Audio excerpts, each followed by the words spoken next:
Celestian Tales Old North is a game that was funded through Kickstarter, but it didn't go as planned.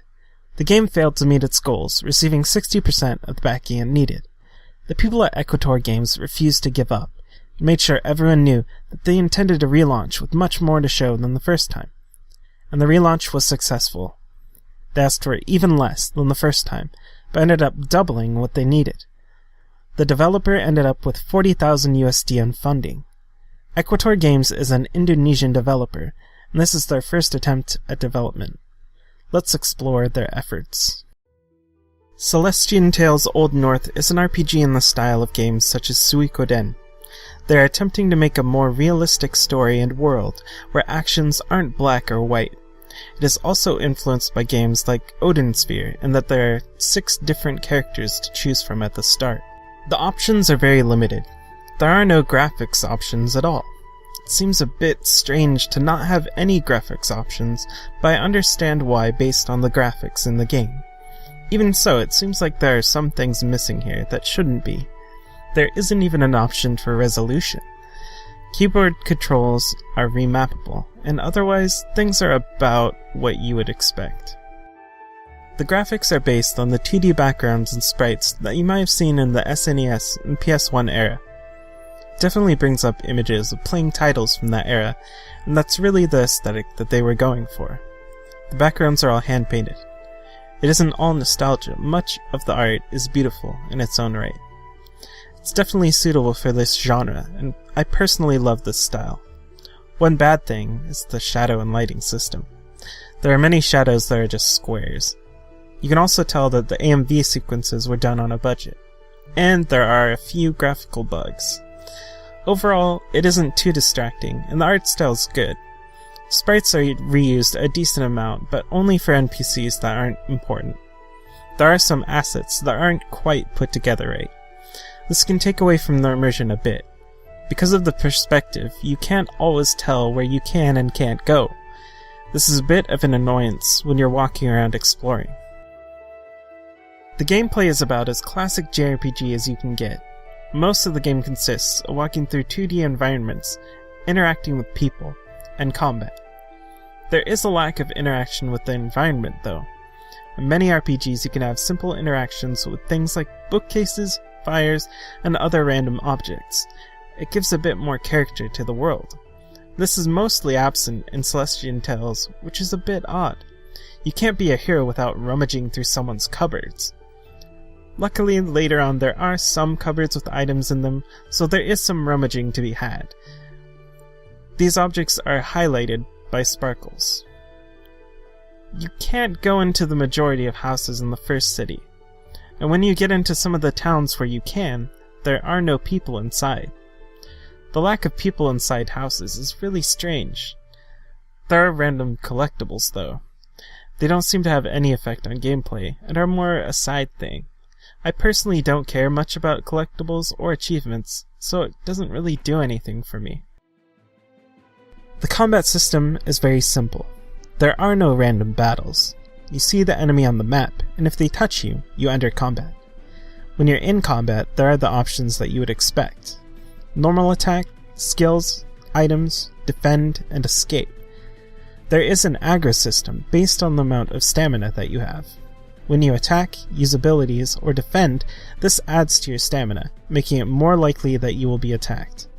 Manipulating this is necessary to make sure that your characters don't die. Nothing about the system really stands out. It's serviceable and decently fun if you like turn-based combat. The balance can be a bit off at times. During some random battles, the enemy can kill you in a few hits, or sometimes one hit. This might mean you have to grind a few levels, and I'm not a big fan of grinding. Levels are gained with 1 experience bar for the entire party, so you don't have to grind to level a character if you want to switch them up. One of the most frustrating parts of the combat system is wounds. If a party member dies, and you don't use a red crystal that removes wounds before combat ends, he gets a wound. This lowers your HP until you get that wound removed at a priest. Priests are in town. So, this means if you want to get that wound removed, you have to run all the way back to town. There should be an item that removes it, or wounds shouldn't exist at all. I really don't see the point of enforcing a penalty like this. You could just as easily do what other games do, and have them stay dead until you revive them. That would serve as a penalty. Instead, you have something that is untreatable without wasting time running back. Part of the reason they said they made combat the way they did is to add more impact to each fight. I don't think that it's successful in this. Battles with random monsters in the field aren't very impactful, but honestly, I don't think they have to be. Unfortunately, that works against the enjoyment in combat a bit, since when you die because 4 enemies all focus on one character and instantly kill him, it's more frustrating than impactful.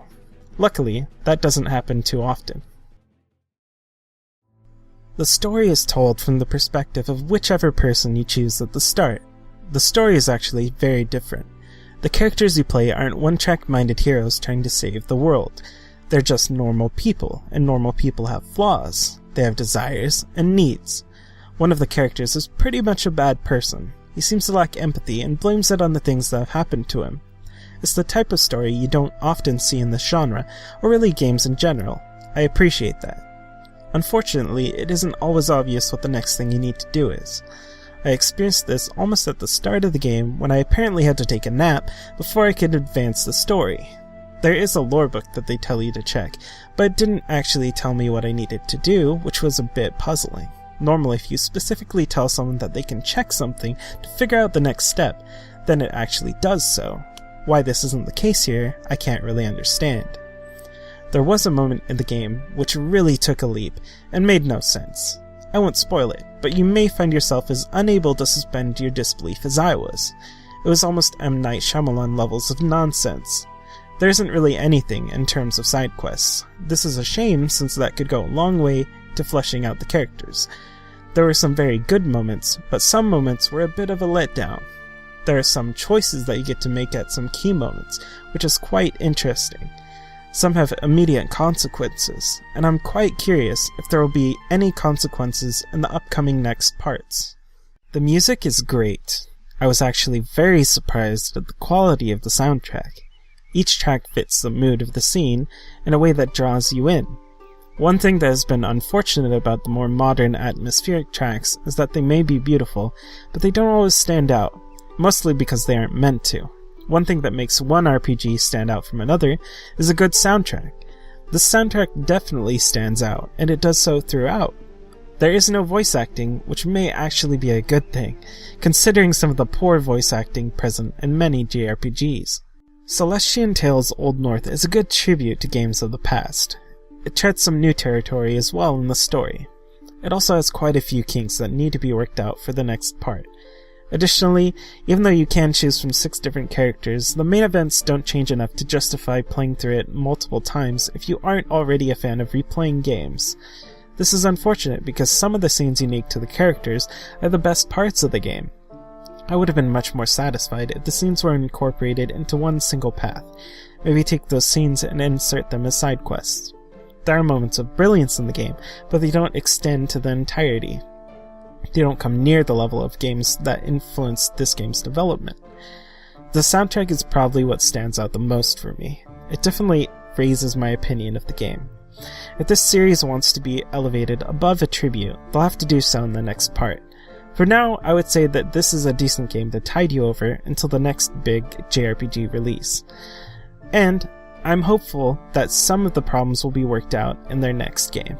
For now, I've been Melchiors from GameClouds. Have a good night, friends.